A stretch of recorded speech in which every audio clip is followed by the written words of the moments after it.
সমাধান করে দেবেন, আমরা একটা সমাধান নিয়ে আসবো, এটা আশা করা তো ঠিক হবে না। তরুণদের হাতেই তোর ক্ষমতা যাওয়া উচিত। বুড়োদের তো কোনো কাজ নেই, বুড়োদের সব ভুল করে গেছে পর্যন্ত। তাদের নেতৃত্বে তো একটা বড় কাণ্ড হয়ে গেল, তো কাজেই তাদেরকে অত অবিশ্বাস করার তো আমি কোনো কারণ দেখছি না। আপনি পুরনো দিনের কথাবার্তা বলছেন, এর মধ্যে একটা গণ অভ্যুত্থান হয়ে গেছে, আপনার মধ্যে স্মরণে নেই। এর মধ্যে আপনি এমন ভাবে কথা বলছেন যেন এইসব ঘটনা ঘটেই নেই। কত ছেলে প্রাণ দিল সেটা নিয়ে আপনার কোনো প্রশ্ন নাই। সাম্প্রতিক গণ অভ্যুত্থানের নেতৃত্বে ছিল শিক্ষার্থীরা, এবং আপনার সরকারেও শিক্ষার্থীদের প্রতিনিধিত্ব রয়েছে। শিক্ষার্থীরাই কি দেশ পরিচালনা করছেন, কতটা ভূমিকা পালন করছেন? করা তো উচিত, তরুণদের হাতেই তোর ক্ষমতা যাওয়া উচিত। বুড়োদের তো কোনো কাজ নেই, বুড়োদের সব ভুল করে গেছে পর্যন্ত।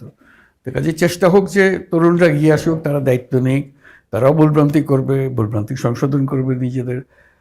তাদের নেতৃত্বে তো একটা বড় কাণ্ড হয়ে গেল, তো কাজেই তাদেরকে অত অবিশ্বাস করার তো আমি কোনো কারণ দেখছি না। তরুণদের